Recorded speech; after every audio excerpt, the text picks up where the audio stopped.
আমার এক নিকটাত্মীয় খুব সাম্প্রতিক একটি ভুল করেছেন। এবার আপনারা বলবেন যে আপনার পারিবারিক ব্যাপার, কেন আমাদের সাথে আলোচনা করছেন? আলোচনা করছি এই জন্য, তার কারণ হচ্ছে ভুলটা হচ্ছে ফিন্যান্স রিলেটেড, এবং সেই ভুল শুধু সে করে তা নয়, বা আমার পরিবারের মধ্যে কেউ করেছে তা নয়, বা আমার পরিচিত কেউ করেছে তা নয়। আমরা প্রায় অধিকাংশ মধ্যবিত্ত মানুষই যাদের ফিনান্সিয়াল নলেজ সেরকমভাবে নেই, তারা কিন্তু সেই ভুলটাই করি। এবং আজকে মূলত এই ভুলটা নিয়ে আলোচনা এই জন্য করছি, যাতে আমার ভিউয়াররা, যারা আপনারা, সেই একই ভুল যেন না করেন।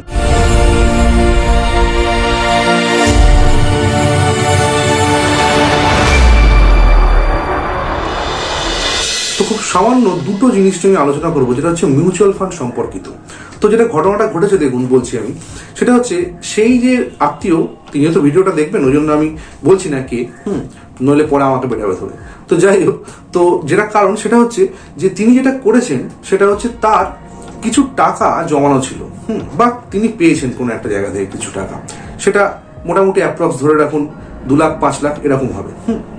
তো সেই অ্যামাউন্টটা নিয়ে তিনি তার যে ফিনান্সিয়াল অ্যাডভাইজার বা হচ্ছে বিভিন্ন রকম স্কিম যার কাছ থেকে তিনি করেন, তার কাছে কি আলোচনা করেছেন? হ্যাঁ, আমার সাথে আলোচনা করেননি। হ্যাঁ, আগে করেছিলেন কিছুটা, কিন্তু পুরোপুরি সিদ্ধান্ত নেওয়ার আগে আমার সাথে আলোচনা সেরকমভাবে করেনি বলেই আমি সেই সাজেশনটা দিতে পারিনি। কিন্তু আপনাদেরকে দেবো না তা তো হয় না, আপনারা আমার ভিউয়ার। তো যে সেই ভুলটা দেখুন আপনারাও অনেকে করেন, এবং সেই জন্য কিন্তু এই আলোচনাটা করছি আমি আজকে।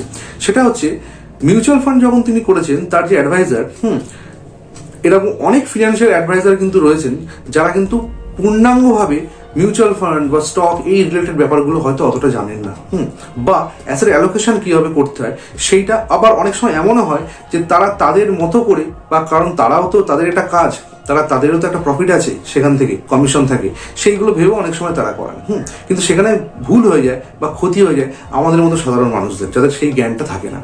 তো যে ভুলটা করেছেন সেটা হচ্ছে কিরকম, যে এই যে 2 লাখ 5 লাখ টাকা যেটা অ্যাপ্রক্স হবে, সেরকম আমি পুরোপুরি অ্যামাউন্ট বলছি না এটা সিকিউরিটির জন্য। তো যাই হোক, সেই অ্যামাউন্টটা তিনি যে করেছেন সেটা বলেছেন গিয়ে যে আমার এত টাকা আছে, এই টাকাটা আমি একটা জায়গায় ফিক্সড করতে চাই।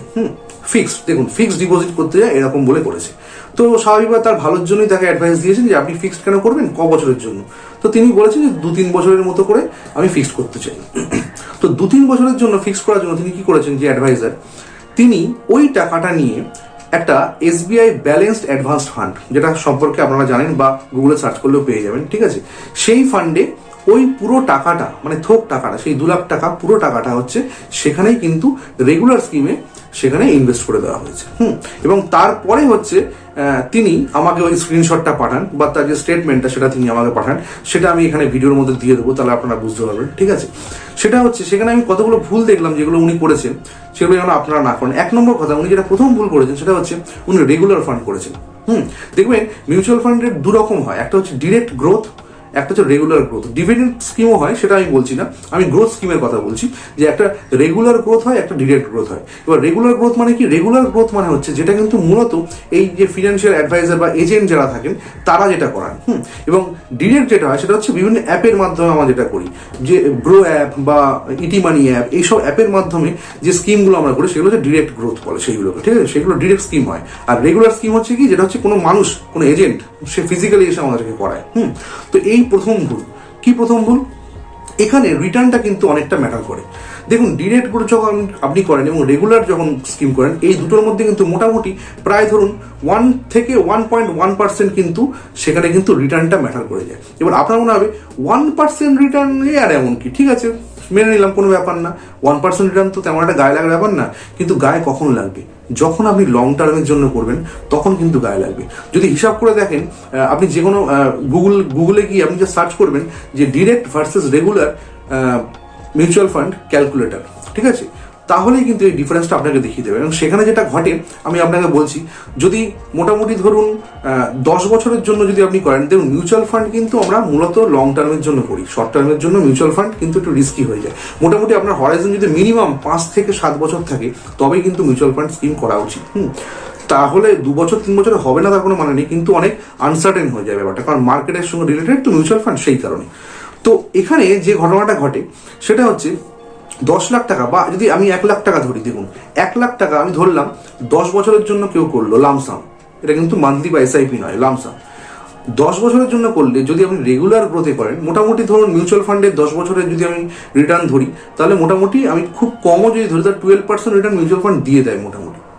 তো 12% যদি আমি ধরি, তাহলে 10 বছরের জন্য কেউ যদি 1 লাখ টাকা রাখে, তাহলে তার কিন্তু রেগুলার স্কিম করলে সেখানে তার রিটার্নটা মোটামুটি দাঁড়াবে যেটা, সেটা হচ্ছে প্রায় ধরুন 2,90,000 টাকা কি 91,000 টাকা তা দাঁড়াবে। 91 না, সরি 2,81,000, 2,81,000 এরকম দাঁড়াবে।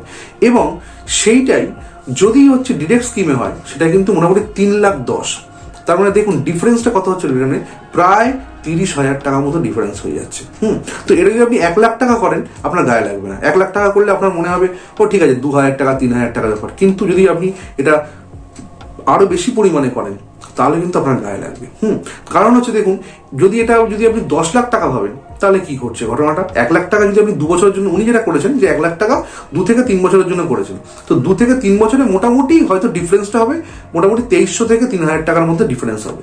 কিন্তু যদি লং টার্মে এই ভুলটা আমরা করে ফেলি, তাহলে তার জন্য কত বড় খেসারত আমাদেরকে দিতে হতে পারে ভাবুন, শুধু ডিরেক্ট আর রেগুলারের জন্য। কারণ 1 লাখ টাকা হলে লং টার্মে 30,000 টাকা ডিফারেন্স হয়ে যাবে আপনার, সেখানে রিটার্নে 30,000 টাকা আপনি কম পাবেন।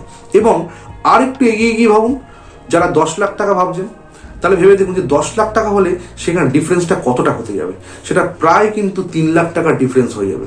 10 লাখ টাকা যদি আপনি লামসাম করেন 10 বছরের জন্য 12% রিটার্নে যদি আপনি করেন, তাহলে কিন্তু প্রায় 3 লাখ টাকার মতো আপনি কম পাবেন। এবার গায়ে লাগছে তো এটাই হচ্ছে ডিরেক্ট আর রেগুলারের তফাৎ। এবং এই ভুলটা উনি করেছেন, ডিরেক্ট না করে উনি রেগুলার করেছেন।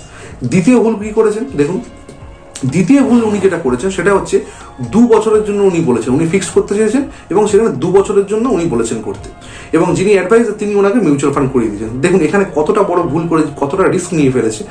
2 বছরে যদি মিউচুয়াল ফান্ড হয়, এবং এখানে এসবিআই ব্যালেন্স ফান্ডে কিছুটা বাঁচোয়া বলতে পারেন, যে কিছুটা মানে আর কি স্বস্তির ব্যাপার হচ্ছে যে এসবিআই ব্যালেন্স ফান্ড করেছে, যেখানে ইকুইটিতে কিন্তু 40% অ্যালোকেশন থাকে, বাদ বাকি যে 60% অ্যালোকেশন সেটা হচ্ছে ডেট ফান্ড এবং ফিক্সড ইনস্ট্রুমেন্টে থাকে। তো এই যে 40% অ্যালোকেশন আছে বলে কিছুটা বাঁচোয়া বলা যায়।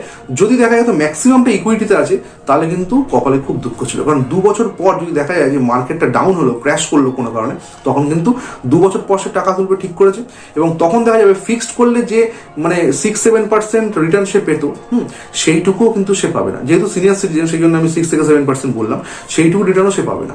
যদি মার্কেট ক্র্যাশ করে 2 বছর পর বা 1.5 বছর পর, যদি মার্কেট ক্র্যাশ করে, যখন তার টাকা তোলার টাইম, তখন যদি মার্কেট ক্র্যাশ করে, তখন কি হবে ভাবুন। তখন কিন্তু যেটুকু সে রিটার্ন পেত, সেইটুকু সেই 7% রিটার্নও পাবে না, দেখা যাবে 2-3% বা মাইনাসও হয়ে যেতে পারে, কেউ বলতে পারে না। তো এই একটা ভুল, যে 2 বছরের জন্য যদি আমি কোনো স্কিম করি, তাহলে কখনোই কিন্তু আমার উচিত নয় যে ইকুইটির মধ্যে অ্যালোকেশন রাখা। ইকুইটিতে কিন্তু ওনার 40% অ্যালোকেশন রয়েছে, যেটা কিন্তু হাইলি রিস্কি। ওনার এজ অনুযায়ী লং টার্মের জন্য করলে কোনো রিস্ক নয়। যদি 5 বছরের কথা ভাবতেন, 5-7 বছর, তাহলে ঠিক আছে, ইকুইটিতে 40% অ্যালোকেশন ইটস ওকে ওনার বয়স অনুযায়ী। কিন্তু 2 বছরের জন্য কিন্তু এটা খুব বড় একটা রিস্ক। এই একটা রিস্ক উনি নিয়েছেন। তাহলে এটা হচ্ছে দ্বিতীয় ভুল। এবং তৃতীয় ভুল, যেটা সব থেকে বড় ভুল, সেটার জন্য আপনারা আমাদের প্লে লিস্টে যেতে পারেন মিউচুয়াল ফান্ডের, এবং সেখানে দেখবেন যে অ্যাসেট অ্যালোকেশন নিয়ে একটা ভিডিও করা আছে আমার। এবং সেই ভিডিওটা দেখলে আপনি বুঝবেন যে অ্যাসেট অ্যালোকেশন কতটা গুরুত্বপূর্ণ। যে একটা মিউচুয়াল ফান্ড আপনি স্কিম করছেন, কি স্কিম, কত ভালো স্কিম, সেটার উপর যতটা নির্ভর করে, তার থেকে কিন্তু বেশি নির্ভর করে হচ্ছে অ্যাসেট অ্যালোকেশনের উপর। মানে কতটা টাকা কোন কোন স্কিমে, কোন ধরনের স্কিমে আপনি রাখছেন, কোন সেক্টরে রাখছেন, সেইগুলো কিন্তু নির্ভর করে। এবং এই 3 নম্বর ভুলটা খুব বড় ভুল উনি করেছেন, যেটা হচ্ছে ওনার এই থোক 2 লাখ 3 লাখ বা 5 লাখ টাকা যে থোক টাকাটা, সেই টাকাটা একটা স্কিমে ওনার এজেন্ট ওটাকে করিয়ে দিয়েছেন। এটা কত বড় ভুল আপনি ভাবুন। একজন এজেন্টের বা একজন অ্যাডভাইজার, ফিনান্সিয়াল অ্যাডভাইজারের এটা কিন্তু কখনো করা উচিত নয়। কারণ দেখুন, এই যে 2 লাখ টাকা উনি রাখছেন বা 5 লাখ টাকা, এই টাকাটা যদি 5 লাখ টাকা উনি রাখেন, তাহলে ওনার উচিত ছিল কি, অ্যাডভাইজারের উচিত ছিল যেটা, সেটা হচ্ছে যে এই 5 লাখ টাকাটাকে কিন্তু ভেঙে ডাইভার্সিফাই করে দেওয়া, অর্থাৎ একই রকম স্কিমে না রাখা। এক ধরনের স্কিম বা একটা নির্দিষ্ট কোম্পানির নামের স্কিম, সেই স্কিমে না রাখা। এই যে এসবিআই ব্যালেন্স ফান্ড করেছে, এরকম ধরনেরও যদি আরো 3-4টে স্কিমে উনি রাখতেন, তাহলে কি, কারণ কি আমরা জানি কি যে একই স্কিম হলেই, একই টাইপের স্কিম হলেও কিন্তু বিভিন্ন এএমসির যে পারফরমেন্স, সেগুলো ম্যাটার করে। এসবিআই যেমন পারফর্ম করবে এএমসি, এইচডিএফসি তেমন করবে না, ফ্র্যাঙ্কলিন তেমন করবে না, বিভিন্ন এএমসি বিভিন্ন রকম পারফর্ম করে। তো পারফরমেন্সের ভিত্তিতে কিন্তু দেখা যাবে এসবিআই ভালো করতেই পারে। এই যে স্কিমটা করেছে, এটা হয়তো খুব ভালো করলো, কিন্তু যদি দেখা যায় এর থেকে অন্য আর একটা এএমসির স্কিম, একই ধরনের স্কিম, অনেক ভালো পারফর্ম করলো, তখন কিন্তু আফসোস হবে যে এই স্কিমে রাখলে আমার ভালো হতো, আমি আর একটু বেশি টাকা পেতাম। তো এই ভুলটা, এই অ্যাসেট অ্যালোকেশনের ভুলটা কিন্তু কখনো আমাদের করা উচিত নয়। তো আমাদের সবসময় কিন্তু মাথায় রাখা উচিত যে আমরা যখন 1 লাখ টাকা যদি রাখি, তাহলে 1 লাখ টাকাটাকেই কিন্তু আমরা 25,000, 25,000, 25, 25 এরকম করে 4খানা কিন্তু স্কিমে আমাদের রাখা উচিত, এবং সেখানে কিন্তু অ্যালোকেশন সঠিক হওয়া উচিত, যে ইকুইটিতে কতটা রাখবো বা ডেট ফান্ডে কতটা রাখবো সেইগুলো করা উচিত। কখনোই কিন্তু don't put all your eggs in one basket, এই কথাটা খুব প্রচলিত কথা একটা ইনভেস্টমেন্টের জগতে। আমরা জানি যে আমাদের সব টাকা কখনো এক জায়গাতে রাখতে নেই, তাহলে কিন্তু ডুবলে একসঙ্গে ডুববে।